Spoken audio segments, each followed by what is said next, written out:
No indictment for a North Carolina man who was killed by the police, killed by the cops. He was incarcerated. Here's the video.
He died. He died. He told them over and over again, I can't breathe. I need help. Let's put up his picture. A grand jury has decided not to indict the 5 officers, the 5 deputies connected to the death of this man. His name is John Neville. He was in custody at the Forsyth County Sheriff's Office in North Carolina. He was killed December 4th, 2019, after deputies put him in jail on his stomach with his arms behind his back and his legs raised to his wrist. He told officers he could not breathe more than 30 times. More than 30 times he told them, I can't breathe. This position is known to cause breathing problems and death. It has been documented, well documented, that you do not put people in that position who have a problem breathing.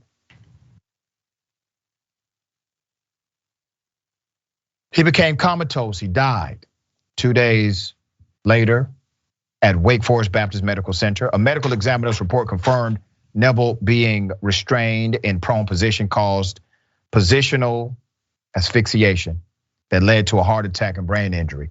They killed him. There is absolutely no question about how he died. He died because of what those jailers did to him. No question. Everybody's in agreement with that, okay? All right. County Sheriff Bobby Kimbrough did not tell the public about the death. After the News and Observer asked the judge to release the body camera, that's when we got more information. The judge eventually granted the release of the video, okay? It's called cover up. John Neville's son, let's put his picture up. Sean Neville said, our family continues to watch our father's violent death replayed before a national audience. We remain hopeful that some court will acknowledge the wrongdoing that led to this atrocity. Last July, Neville's estate attorney, Mike Grace, expressed frustration that the case had all but stalled. He said then that the family deserved more. What did we just see? Let's bring humanity back to the conversation. What did we just see? We saw 5 adults on top of a person who continued to say, I am unable to breathe, I can't breathe, I can't breathe, I can't breathe, 30 times, 30 times.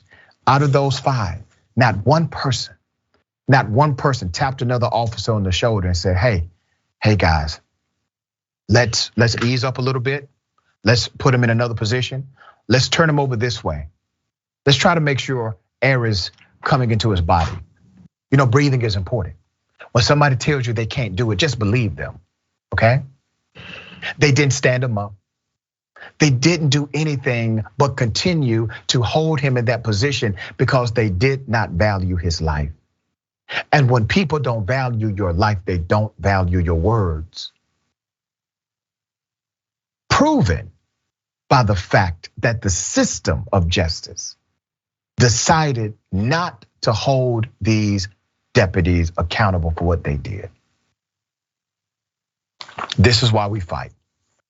This is why we continue to highlight these stories, and this is why we advocate and we push policies, we push elected officials, and this is why we call them out, and this is why we expose darkness and bring it into light.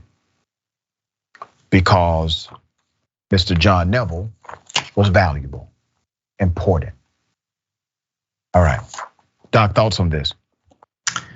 Yeah, I agree completely with your last point. I mean, the connection to obviously to Aaron Gardner is deep, and the idea of of just literally watching somebody get killed as a murder it is profound. But I would say that the difference between this and other clips we've seen is that Aaron Gardner and others were quote unquote civilians. They were out on the street, and this is somebody who also is under the, I mean, this is a hilarious word, care of the prison industrial complex at this moment. And so they, by definition, have a responsibility, right? I mean, he's being incarcerated for something, but when you give your body to that system, the assumption is that the system will recuperate you, restore you, take care of you in a certain kind of way because you're giving over your body to that system. And so